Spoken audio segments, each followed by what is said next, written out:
टीकमगढ़ जनपद के महाराजगंज विकासखंड मुख्यालय पर 77वें गणतंत्र दिवस के अवसर पर भव्य कार्यक्रम का आयोजन किया गया।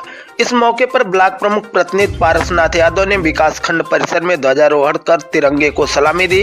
ध्वजारोहण के बाद उन्होंने राष्ट्रगान के साथ उपस्थित अधिकारियों, कर्मचारियों और आम नागरिकों को गणतंत्र दिवस की शुभकामनाएं दी। इसके उपरांत श्री पारसनाथ यादव ने क्षेत्र में संचालित अपने विद्यालय परिसर में ध्वजारोहण कर बच्चों के साथ देशभक्ति का संदेश साझा किया। अपने संबोधन में पारसनाथ यादव ने कहा कि आजादी का असली मतलब उन्हें ही पता होगा जिन्होंने गुलामी का दर्द सहा है। उन्होंने देश के अमर वीर सपूतों को नमन करते हुए कहा कि उन्हीं के बलिदान से आज हम स्वतंत्र भारत की खुली हवा में सांस ले पा रहे हैं। कार्यक्रम के दौरान देशभक्ति गीतों की गूंज सुनाई दी और बच्चों ने सांस्कृतिक प्रस्तुतियों के माध्यम से राष्ट्र प्रेम की भावना प्रकट की। अंत में सभी ने एकजुट होकर देश की एकता, अखंडता और बलिदान के मूल्यों की रक्षा का संकल्प लिया।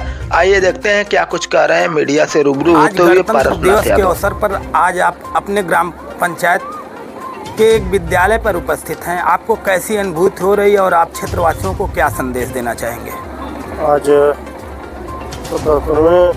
गणतंत्र दिवस के इस पावन पर्व पर मैं अपने क्षेत्र और विकासखंड महाराजगंज के समस्त देवतुल्य नागरिकों को हार्दिक बधाई, शुभकामना देता हूं। और ये हमारा राष्ट्रीय पर्व है, पूरे देश में हर्षोल्लास के साथ मनाया जा रहा है और हम सब भी ये अपने विद्यालय KPS एजुकेशन सेंटर पर इसे पूरे सम्मान के साथ बच्चों के साथ मनाया जाए। आज इन बच्चों के बीच में आपकी उपस्थिति में आप कैसा महसूस कर रहे हैं? क्या आपको अपना बचपन तो याद आया होगा आज के दिन? देखिए, ये बचपन तो याद ही आ रहा है, लेकिन इस क्षेत्र के मैं अपने क्षेत्र की हमेशा सामाजिक और भौगोलिक स्थिति मुझे बहुत गहराई से याद आने लगती है जब इस अपने विद्यालय परिवार और इन बच्चों को देखा। आपको बता दूं, मैं हृदय से बता दूं कि आज के 15-20 साल पहले यहाँ शिक्षा नाम का मतलब कोई भी संसाधन नहीं था, कोई भी विद्यालय नहीं था। हम लोग जहाँ से शिक्षा ग्रहण किए, यहाँ से 3 किलोमीटर दूर नेता नगरी एक विद्यालय, वही एक विद्यालय इस क्षेत्र का हुआ करता था। छोटे बच्चे वहाँ तक संभव नहीं था, जो जिस तरीके के ऐसे बच्चे हैं पैदल वहाँ चले जाए।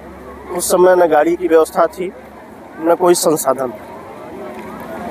तो ये कहीं ना कहीं जब क्षेत्र की स्थिति हम लोग देखें थोड़ा सा जागरूक,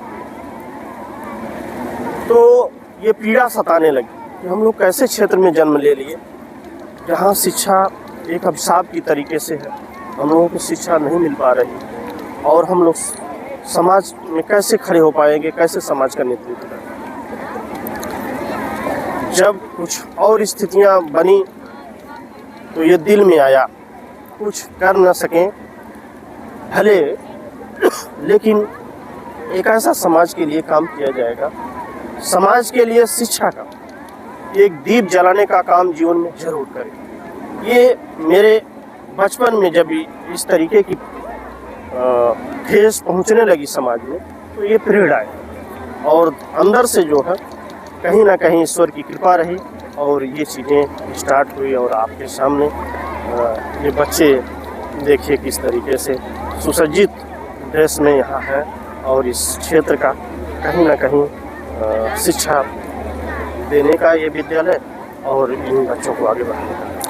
आप बच्चों के अभिभावकों से क्या अपील करेंगे गणतंत्र दिवस के अवसर पर?